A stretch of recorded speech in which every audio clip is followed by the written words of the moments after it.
बिथांमोननो साबायखरनि बिलाइ मोनसे होबाय बेनिफ्राय सासेयाव 20,000 करि जोङो होदों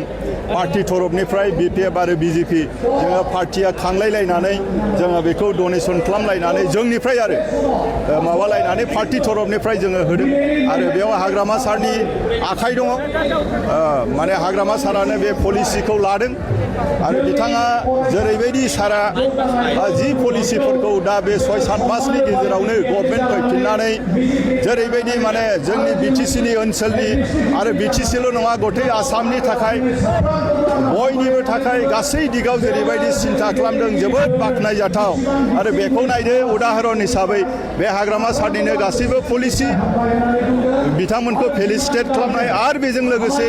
20,000 अनसुंथाइ होनाया गासै जोंनि टटेल बिटिसिआव गोबां रांनि प्रयोजन जायो आरो दिनैबो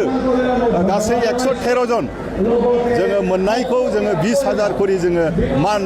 मान बावनाय बिलाइजों लोगोसे बे 20,000 फैसाखौ बिथांमोननि आखायाव गार्जेन आरो स्टुडेन्टखौ मान बावनानै आर'नाइजों मान बावनानै जोङो होबाय भबिष्यत बिथांमोननि जिबना उज्जवल जाथों आरो बिसोरो जोंनि भबिष्यत जोंनि बिटिसिनि आसामनि भारतबर्षनि बिसोरो भबिष्यत दा बेखिनिखौनो आङो नोंथांमोननि सिगाङाव दा फोरमायबाय 5 लाखा बे अफिसियेल हिसाबै बिटिसि अफिसियेल हिसाबै मोनगोन एमआइला जायहा टप 10 आव दं बिसोरो 3 लाख करि बाखि बै जायनाखि टप 10 आव मोनदों गुबुन माबायाव साबजेक्टआव बिसोरो 5 लाख करि मोनगोन दा गभर्नमेन्ट स्कुलाव फरायनायफोरा बे इउएन एकाडेमिफोरखौ एक्जामटिभ खालामनो हागोन बेफोरखौ रायलायगासिनो दं बे माबा एजुकेशन इएम दङ लोगोसे जोंनि हाग्रामा सार थाबाय बिथांमोना मा सावरायनानै दिहुनो फाइनालाइज जाथ'वाखै जागोन खिन्थु होगोन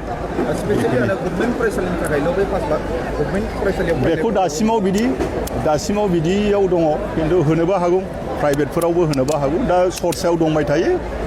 फ्राय फाइनालानो जाबाय जाखांनायनि उनाव अफिसियेलि बिथांमोनखौ लिंहरनानै गाबागाव डिस्ट्रिक्टआव होनो हागौ नङाब्ला बबेयाव होयो बे जोंनि गोजौनि बिटिसिनि सारमोननि खोथा जाहैबाय